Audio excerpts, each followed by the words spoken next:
Assalamu alaikum viewers, welcome to Structure Analysis, Lecture 19, Example 2। इस lecture में हम एक बीम को सॉल्व करेंगे यूजिंग स्लोप डिफ्लेक्शन मेथड और इसकी एक स्पेशल रीज़न है इस एग्ज़ाम्पल को सिलेक्ट करने की, तो उसको देखते हैं। डियर व्यूअर्स, बात ऐसी है कि मैं ऐसे अप्रोच रखूं कि बस ये एग्ज़ाम्पल है, मतलब ये बीम है, उसको स्लोप डिफ्लेक्शन से सॉल्व करो, मेंबर एंड इक्वेशन लिखो और draw share force bending moment diagram draw. एक तो ये अप्रोच है। एक ये अप्रोच है कि हम कुछ ऐसे एग्जांपल सेलेक्ट करें जिससे आपके स्ट्रक्चर के बिहेवियर को, आपके स्ट्रक्चर की जो कॉन्सेप्चुअल चीज़ें हैं या नॉलेज हैं उसमें इजाफा हो सके। तो मेरी कोशिश ये है कि मैं आपको थोड़ा सा स्ट्रक्चर कॉन्सेप्चुअली, क्योंकि इंसान है, सीखता रहता है, मैं भी सीखता हूँ, ठीक है, तो मुझे जो आता है मैं वो आपको ट्रांसफ़र कर रहा हूँ। अभी हमारे पास एक बीम है जिसमें हमारे पास 3 सपोर्ट हैं ए बी सी। ये जॉइंट बी पे भी एक मूवमेंट लगा हुआ है 20 kilonewton metre, 5 kilonewton metre. पहले तो ये डिस्कस करते हैं कि ये 20 किलो न्यूटन, ये तो चलो समझ में आती है, ये एंड वाला कि चले कोई कैंटिलेवर का पोर्शन है, यानी कोई ओवरहैंग बीम है, let suppose 5 kilonewton 1 metre, तो आपने इसको कन्वर्ट कर दिया एज ए जॉइंट मूवमेंट या एज ए पॉइंट मूवमेंट, ठीक है। अच्छा, दूसरा यहाँ पे कैसे आ सकता है लोड, तो देखें, अगर आप इस ए बी सी को मैं यहाँ ड्रा करूँ कि if this is A point, this is B point and this is C point, और रियल में तो हमारे पास स्ट्रक्चर 3D में होते हैं, तो लेट सपोज इस बीम के साथ एक और बीम यहाँ पे कनेक्ट है, ठीक है। अब इस बीम का जो आपके पास जो टॉर्जन्स होगी, डबल एरो से ज़ाहिर करते हैं, जो टॉर्जन होगी वो बेसिकली इस बीम के लिए एज ए बेंडिंग मूवमेंट होगी, और इस बीम की जो बेंडिंग मूवमेंट है, इस वाली बीम की जो बेंडिंग मूवमेंट है वो इस बीम के लिए टॉर्जन का काम करेगा, यानी उल्टा, ठीक है, समझ आ गई। तो ये कुछ चीज़ें थी कि ये 20 किलो न्यूटन कहाँ से आ सकता है। ये एक और तरीके से भी आ सकता है, मतलब लेट सपोज आपके पास कोई इस किस्म का, इस बीम के ऊपर कुछ इस किस्म का लोड ऐसे लगा हुआ है, ठीक है, तो यहाँ से भी ये मूवमेंट जो है वो जनरेट हो सकता है। तो ये तो एक ही थी कि मतलब ये मूवमेंट कहाँ से आए हैं, एक ये है।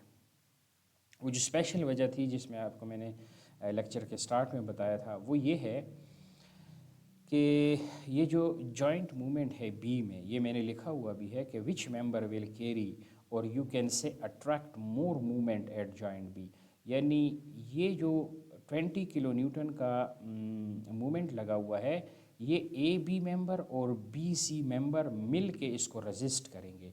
यानी ये अगर काउंटर क्लॉकवाइज है तो इस मेंबर में जो है ए बी में कुछ इस किस्म के आएगा और कुछ इस किस्म का मूवमेंट आएगा, ठीक। लेकिन अब 20 का कितना पोर्शन यहाँ आएगा, ए बी रजिस्ट करेगा, बी सी, मतलब ज़्यादा कौन सा का। एक तो ये है कि न्यूमेरिकल में आप बता दें क्वांटिटेटिवली कि ये इतना करेगा, ये नहीं, क्वालिटेटिवली। क्वालिटेटिव का मतलब ये है कि आप एक रफ़ आइडिया बताएं कि ए बी ज़्यादा अट्रैक्ट करेगा और बी सी अट्रैक्ट ज़्यादा करेगा, और उसकी वजह क्या है, ठीक है। तो सबसे पहले हम शुरू करते हैं स्टिफनेस से। ये हमेशा याद रखें कि जिस मेंबर की जितनी ज़्यादा स्टिफनेस होगी वो ज़्यादा मूवमेंट को अट्रैक्ट करेगा।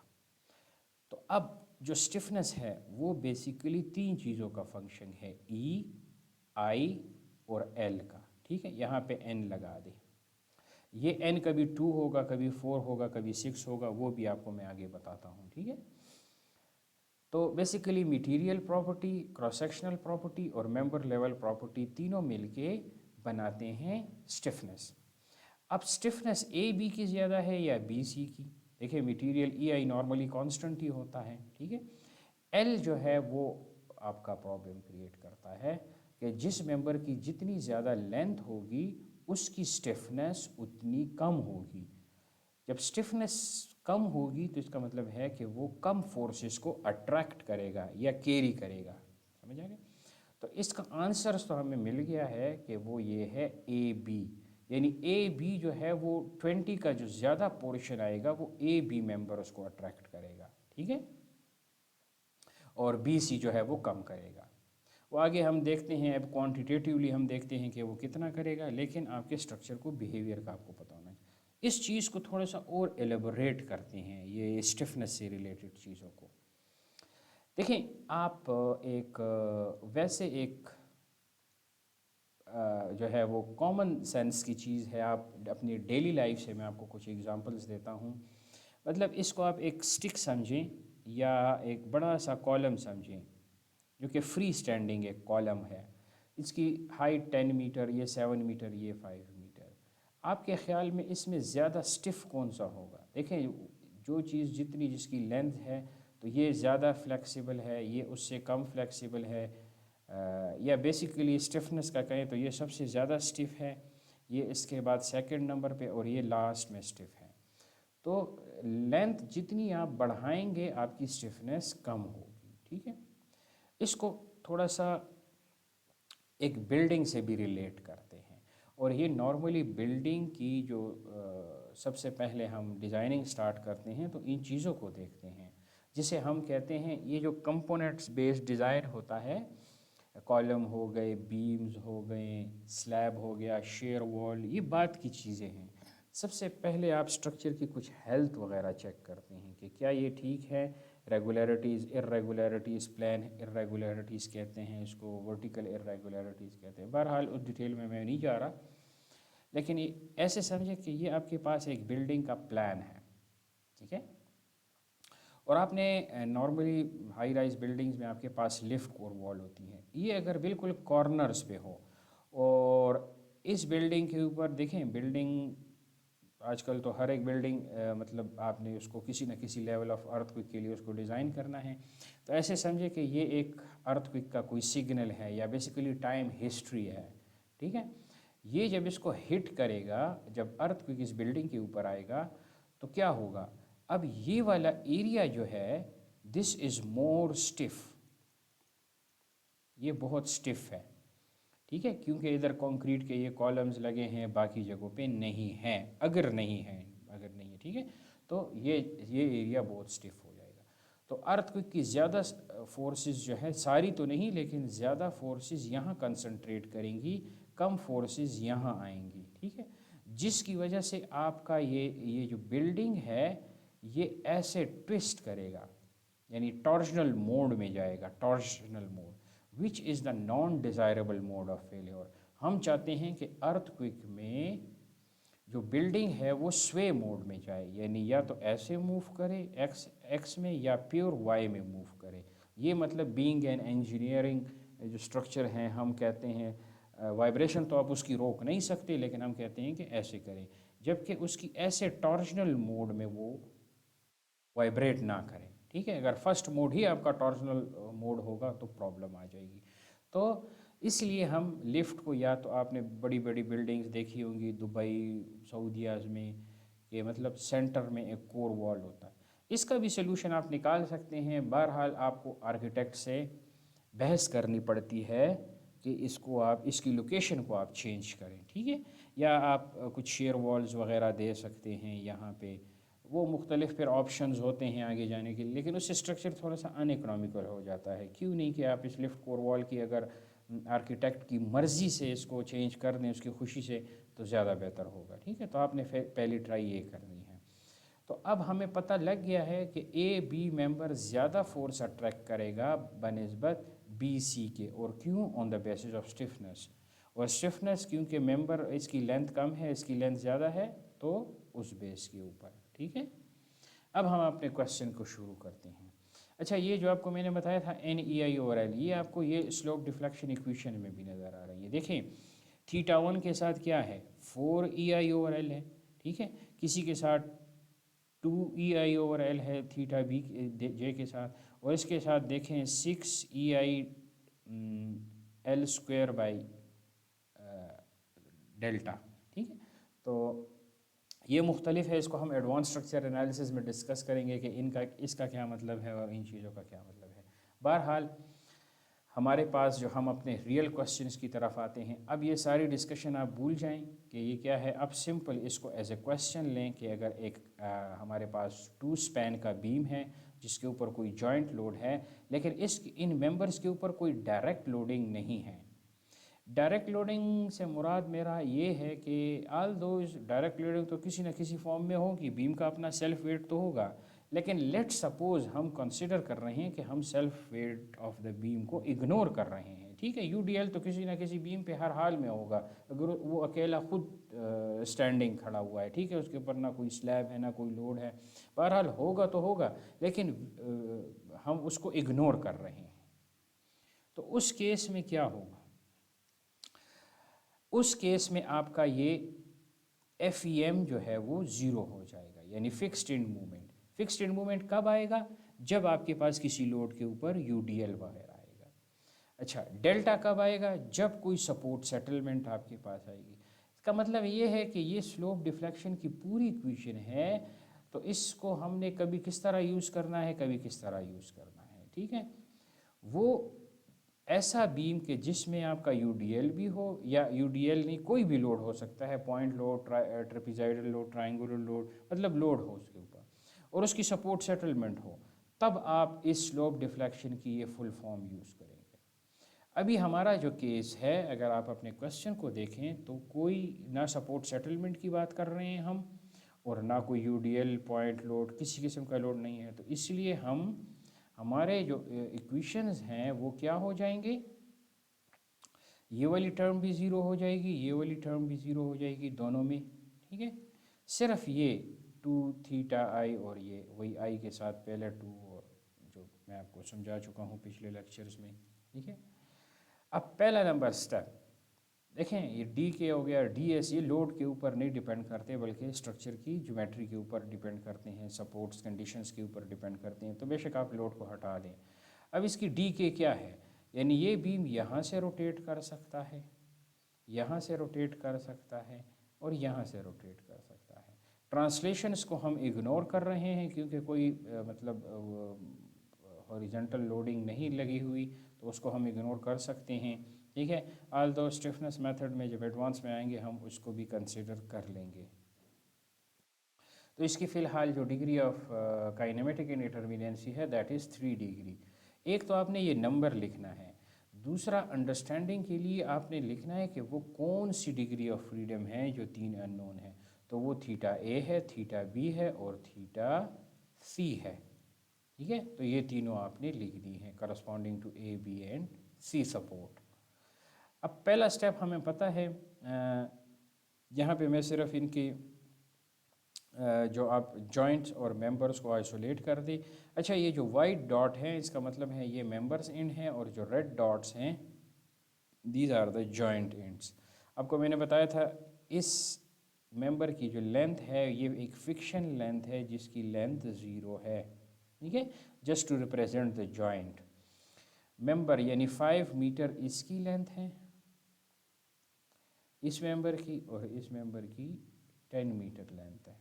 ठीक है, अब हमने जॉइंट और मेंबर को अलहदा कर दिया, और यहाँ पे हमने लिखा है कि हम काउंटर क्लॉकवाइज मूवमेंट अप्लाई करेंगे, कहाँ पे? मेंबर एंड्स पे। तो अब यहाँ पे आप मेंबर एंड्स पे काउंटर क्लॉकवाइज को अप्लाई कर दें, यहाँ पे ये अप्लाई हो गया। ठीक है, और चूंकि जॉइंट को हम रेड से ज़ाहिर कर रहे हैं, रेड कलर से, तो यहाँ पे ये आ गया है। ठीक है, तो ये आपके जॉइंट एंड्स, मेंबर एंड्स हो गए, और ये मेंबर एंड मूवमेंट्स। इसको आप कह देंगे MAB, this is MAB, this is MBA, यानी सपोर्ट B से A की तरफ। इसको हम कह देंगे MBC, और ये हो जाएगा MCB। तो ये सबसे पहले आपको, ठीक है, फॉर क्लैरिटी मैंने सिर्फ 20 और 5 लिखा है मूवमेंट्स। ठीक है, यूनिट्स हमें पता है किलो न्यूटन मीटर में है। तो ये तो पहला स्टेप है, आप काइनेमेटिक इंडिटर्मिनेंसी फाइंड आउट करते हैं, जॉइंट और मेंबर को अलग करते हैं और मेंबर एंड पे काउंटर क्लॉकवाइज मूवमेंट को अप्लाई कर देते हैं। अब ये आ गए। अब सेकंड नंबर स्टेप हमारा ये है कि हम हर मेंबर के लिए जो है वो स्लोप डिफ्लेक्शन इक्वेशंस लिखते हैं। ये आपको मैंने बता दिया था कि सिर्फ थीटा ए आएगा और थीटा बी आएगा, जबकि डेल्टा और एफ ई एम की कंट्रीब्यूशन ज़ीरो हो जाएगी, मतलब वो ख़त्म हो जाएंगे। अब ये आप कर देंगे 2EI ओवर एल, क्योंकि ए बी की जो लेंथ है दैट इज़ 5 और जो बी सी है या सी बी की जो है दैट इज़ 10। बाकी आपको ये इक्वेशन का पता है कि अगर ए पहले आ रहा है सबस्क्रिप्ट तो उसके थीटा के साथ 2 होगा, बी वाले के साथ 1 आएगा। इस तरह बी पहले आ रहा है तो बी के साथ 2 हो जाएगा और ए के साथ 1 हो जाएगा, और ये हमेशा इसी तरह 2EI और एल ही होगा। अब बी सी की लेंथ ये है 2EI, बी पहले आ रहा है तो उसके थीटा के साथ 2 और ये आ गया, ठीक है।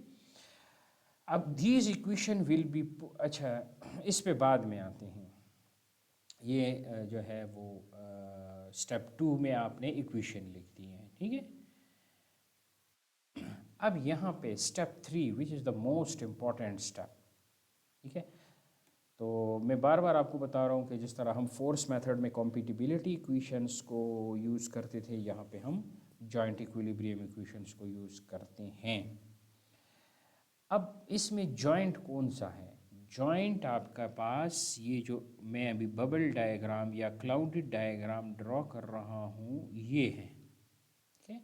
ये जो रेड के कलर है इसके अंदर दीज आर द जॉइंट्स। अब इसके अंदर जितने भी मूवमेंट्स आ रहे हैं उन सब को आप प्लस कर दें, ठीक है।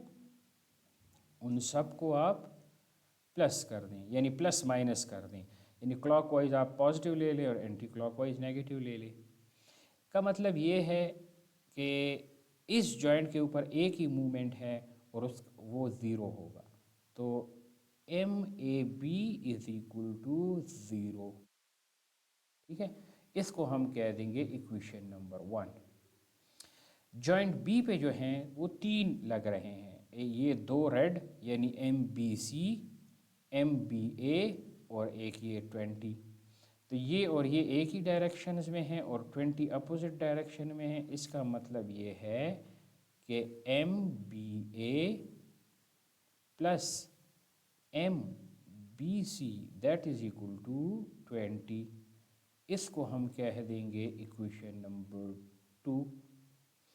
सी पर भी 2 मूवमेंट लगे हैं, एम बी सी और 5, और दोनों एक ही डायरेक्शन में हैं। इसका मतलब है कि M C B plus 5 is equal to 0, या आप इसको अगर रीअरेंज कर दें तो M C B is equal to basically -5।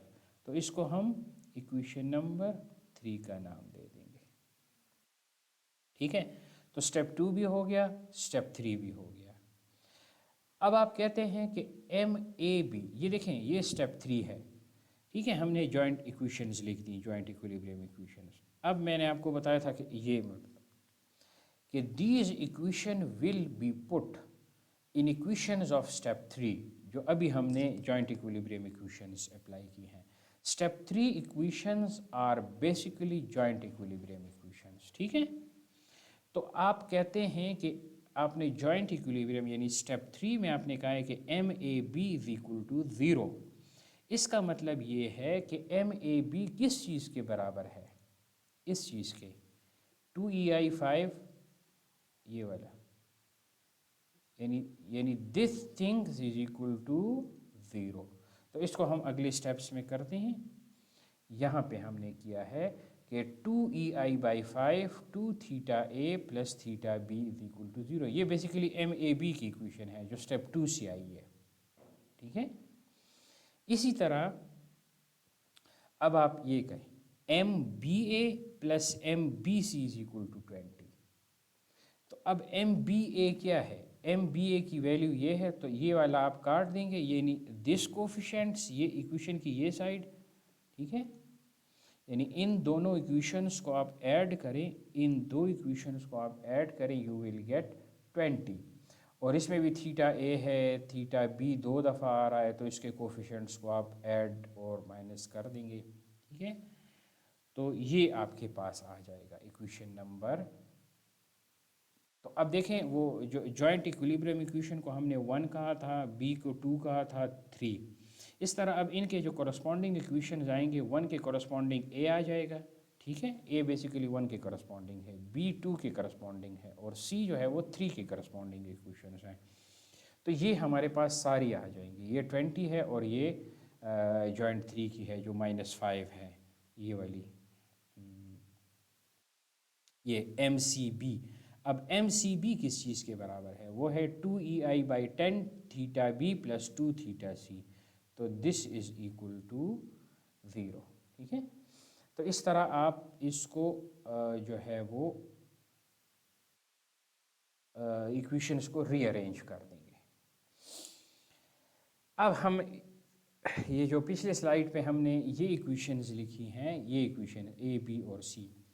अब देखें इस इक्वेशन में आपको थीटा सी नज़र नहीं आ रहा इस ए इक्वेशन में, और बी में तो चलें ए भी है, बी भी है और सी भी है। अब थीटा सी में ए नहीं है, तो इसको थोड़ा सा जिस तरीके से मैं आपको बता रहा हूँ बस इसको इसी तरीके से करें। तो हम पहली वाली इक्वेशन को जिसमें सी नहीं था,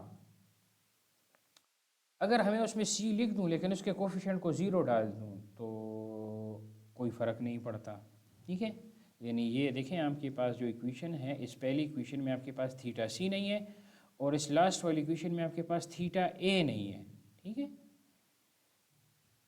तो बहरहाल हम इसको, तो इस पहले में हम थीटा सी के साथ 0 डाल देते हैं और आखिर में हम थीटा ए के साथ। अच्छा, ये इसलिए क्यों? क्योंकि इससे आपको एक चीज़ समझाने का मकसद है मेरा।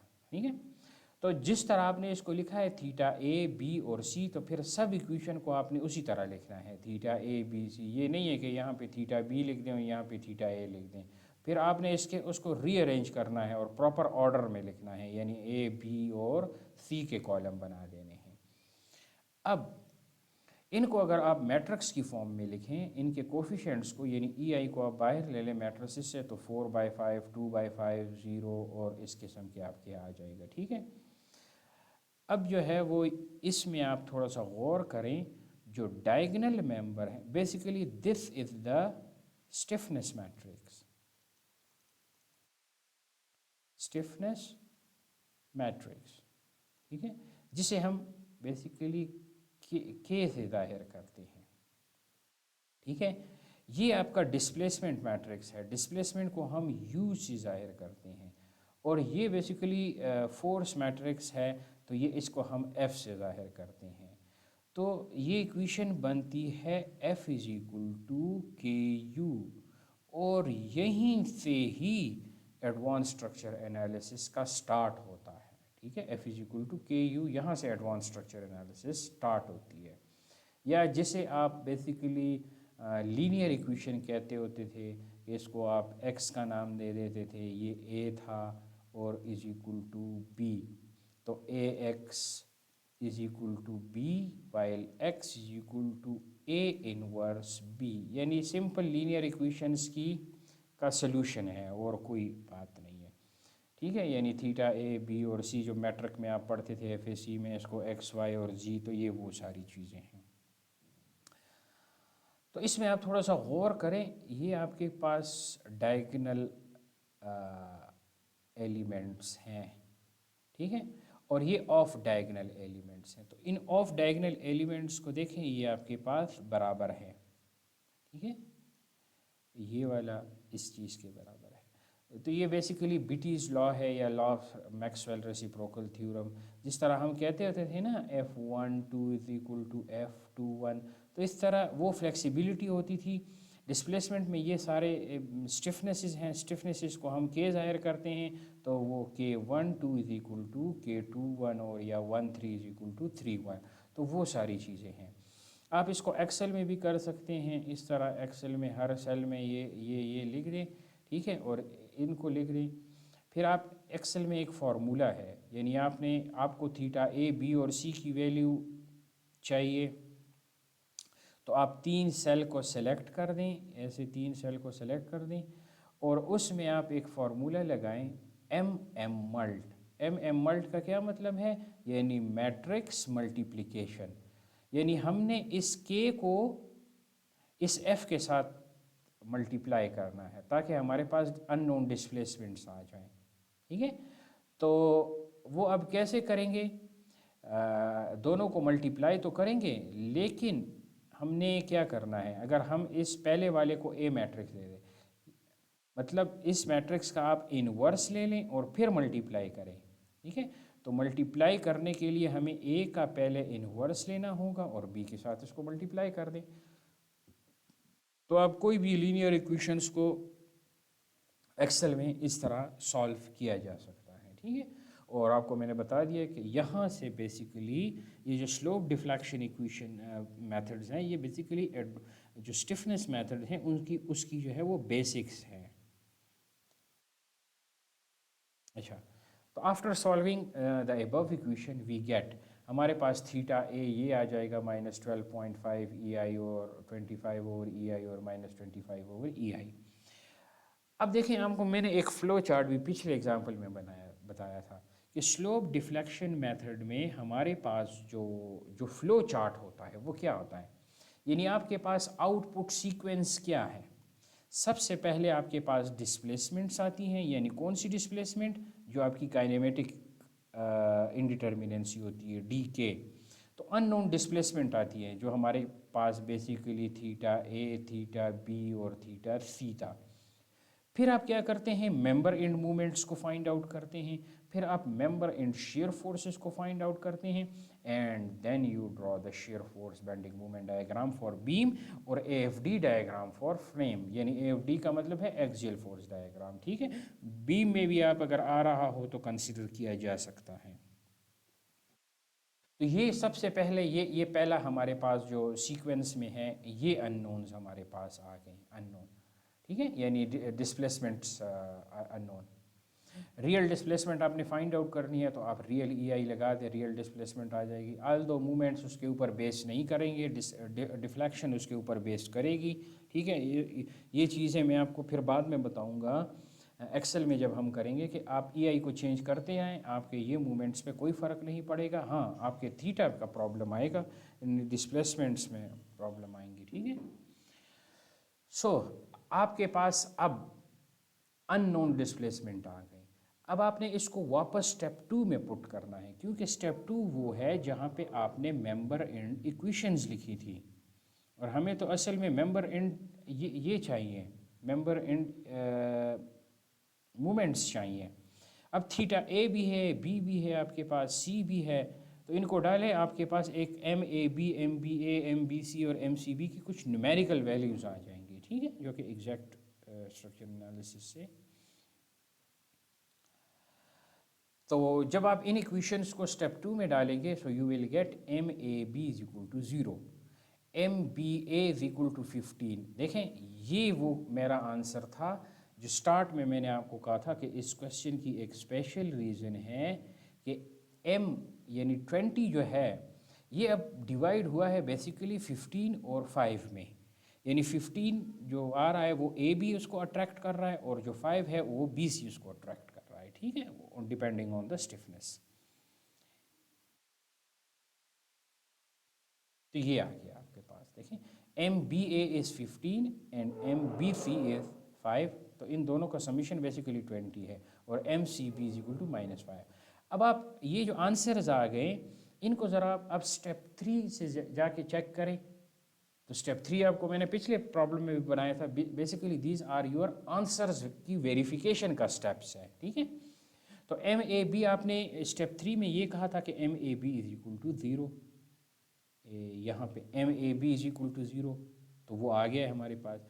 अब दूसरे में आपने कहा था कि MBA और BC को अगर ऐड करें तो वो 20 आना चाहिए, तो वो भी हमारे पास एक 15 आया है और एक 5 आया है, और MCB आपने कहा है -5 आ रहा है। तो ये सारी बेसिकली आपने स्टेप 3 को वापस, so this equation satisfy equilibrium equation, and equilibrium equation का कौन सा स्टेप है, स्टेप नंबर 3, और ये वो इसकी इक्वेशन 2 सेटिस्फाई कर रही है और ये उसकी इक्वेशन 3 को सेटिस्फाई कर रहा है। अब देखें बाकी सारे जो मूवमेंट्स हैं वो पॉजिटिव आए हैं, एक मूवमेंट जो है वो नेगेटिव आया है। जो मूवमेंट नेगेटिव आया है उसकी डायरेक्शंस को आप चेंज कर दें। देखें स्टार्ट में हमने यहाँ पे भी काउंटर क्लॉकवाइज लगाए थे, यहाँ पे भी और यहाँ पे भी काउंटर क्लॉकवाइज लगाया था, ठीक है, इस पोर्शन के ऊपर, ये 5 के ऊपर ये हमने पहले ऐसे लगाया था यहाँ पे, लेकिन चूँकि नेगेटिव आया है तो अब आप इसकी डायरेक्शंस को रिवर्स कर दें। अच्छा ये मैं आपको दिखा भी देता हूँ कि ये हमने कहाँ पे इस तरह लगाया था मूवमेंट, ताकि आपको, क्योंकि फिर यहाँ पे आपको थोड़ा सा इशू, ये देखें ये MBC हमने ऐसे लगाया था, अब नेगेटिव आया है तो अब आप इसको ऐसे नीचे नीचे की तरफ, यानी इसके जो दोनों हेड हैं उसको नीचे की तरफ ऐसे इनकी डायरेक्शंस को आप रिवर्स कर दें। तो ये हमारे पास जो आ गया है। नाउ ऑल, अब देखें जॉइंट्स बैलेंस है आपके पास, 20 ऐसे, 15 और 15 ऐसे, 15 और 5, तो 20 ऐसे लग रहा है, ठीक है, और 20 ऐसे भी लग रहा है, इसके ऊपर 5 ऐसे और 5 है, तो ईच जॉइंट इज बैलेंस। और MAB, यहाँ पे MAB था हमारे पास, ठीक है, यहाँ पे MAB था, तो वो आपके पास 0 आ गया, तो वहाँ से मूवमेंट हटा दें। अब ये हमारी वो दूसरी हमने फाइंड आउट कर ली कि अननोन डिस्प्लेसमेंट के बाद हमने क्या फाइंड आउट किया, member end movements find out. अब हमने करना है member end shear forces. Member end shear forces, इस पर भी मैं एक बेसिक स्ट्रक्चर एनालिसिस में कोर्स बना चुका हूँ कि ये नहीं है कि आपके पास कोई लोड लगा होगा तो आपके पास शेयर फोर्स आएगी। If there is unbalance movement on a member on a structure, there must be a shear force और बेसिकली रिएक्शन विल डेवलप, ठीक है। तो जितना भी अनबैलेंस मूवमेंट होगा उसको आप लेंथ से डिवाइड कर दें, you will get the R, ठीक है। अब यहाँ पे आर बेसिकली क्या आ रहा है, 3 आ रहा है, और इनकी डायरेक्शन जो होगी वो इस डायरेक्शंस के अपोजिट होगी, इस 15 के अपोजिट आएगी, ठीक है। सो दिस इज़ 3 और 3, सो 3 इंटू 5। अब ये देखें ये और ये वाला, ये और ये बेसिकली ऐसे कपल क्रिएट कर रहा है, और कितना 15, और इसके ऊपर लग कितना रहा है 15, तो ये 15 और ये 15। Now the structure is balance in summation of M is equal to 0, और समीशन ऑफ FY में भी बैलेंस है, 3 ऊपर और 3 नीचे, तो दीज आर ओके। अच्छा यहाँ पे ये अब थोड़ा सा मज़े का है कि 5 और 5, तो इसमें बेसिकली कोई वो नहीं आएगा, शेयर फोर्स या कोई रिएक्शन नहीं आएगा। क्यों? क्योंकि this is the pure bending, this is the pure bending case, and there is no shear force in what, in pure bending case, ठीक है। जब किसी मेंबर के ऊपर दोनों एंड्स पे सेम बेंडिंग मूवमेंट लगे हों तो उसके ऊपर कोई शेयर फोर्स नहीं आती। तो ये आपने, ये मतलब इंटरव्यूज़ में भी इस किस्म के क्वेश्चन किए जाते हैं, तो उसके लिए आपको इंटरव्यू में आपसे कोई इतने लंबे चौड़े क्वेश्चन नहीं, वो आपसे कंसेप्चुअल चीज़ें पूछते हैं। जिस तरह आपको मैंने कहा ये तरह 20 का दे देंगे, आप बताएं कौन सा ज़्यादा मेंबर इसको अट्रैक्ट करेगा, तो आप देखें लेंथ किसकी कम है, and that will attract the more. वो फिर आप वजह भी बता सकते हैं डिपेंडिंग ऑन स्टिफनेस फंक्शंस है E, I और L का, और इस तरह की चीज़ों आप उनको बता सकते हैं, ठीक है। तो ये अब हमारा ये वाला आ गया, मेंबर एंड शेयर फोर्सेस भी आ गए। Now we will draw the shear force bending movement diagram. If we need AFD diagram we can draw the AFD, otherwise no, ठीक है, इन बीम्स। यहाँ पे हम क्या चले जाएंगे, ये 0 0 लाइन है हमारे पास, यहाँ पे हम 3 ऊपर चले जाएंगे, ठीक है। बाकी अब ये सिंपल है, यहाँ पे स्ट्रेट आ जाएंगे आप, यहाँ पे आके आपका 0 हो जाएगा। अच्छा ये एरोज़ वगैरह लाजमी डाला करें, ठीक है। अक्सर आपके पास तो एक ही कलर होता है, फिर वो पता नहीं लगता 0 ऊपर है 0 नीचे हैं, तो कुछ स्टूडेंट्स ऐसे भी 2 नंबरियाँ करते हैं। और फिर हमें पता है कि दिस इज़, इसके ऊपर मतलब जो 5 5 का है मूवमेंट लग रहा है, तो वो there is no shear force, तो आपकी लाइन बेसिकली यही लाइन आएगी आपकी, this is the shear force, ठीक है। अब यहाँ पे आपके पास देखें बेंडिंग मूवमेंट 0 है, इस पॉइंट पे MAB हमारे पास 0 था, यहाँ पे क्या आएगा बेंडिंग मोमेंट, यहाँ पे 15, क्योंकि इस मेंबर इस एंड पे जो है वो 15 है और वो पॉजिटिव बेंडिंग है, ठीक है, वो है हाँ पॉजिटिव बेंडिंग है, ठीक है। तो हम यहाँ चले जाएंगे, yes, so that is equal to 15, basically वो एरिया होगा इसका, ये 3 है हमारे पास, तो 5 इंटू 3, तो ये 15 आ जाएगा।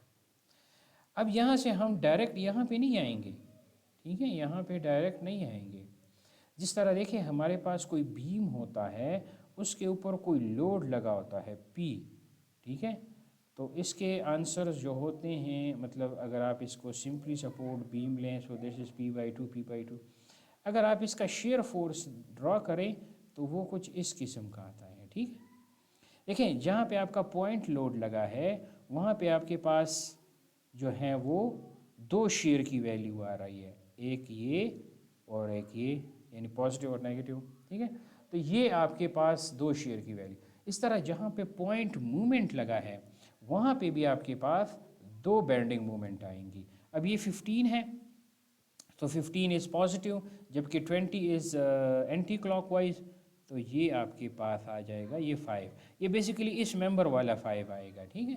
तो दिस इज़ 15 से 5, तो अब 5 और 15 को ऐड कर दें, आपके पास ये 20 मूवमेंट्स इस जॉइंट के ऊपर आ जाएगा। अब चूंकि शेयर फोर्स ये तो था 0 डिग्री कर्व, तो ये क्या आ जाएगा आपके पास 1 डिग्री कर्व, इसमें जो है वो 9 डिग्री है,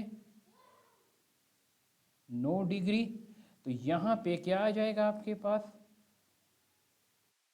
0 डिग्री, और ये वाला 5 उसको धक्का दे के ऐसे 0 कर देगा। So this is a 0 degree curve, ठीक है। So this is all about this question. So thanks for watching my videos. Like, subscribe and share my channel. Allah Hafiz.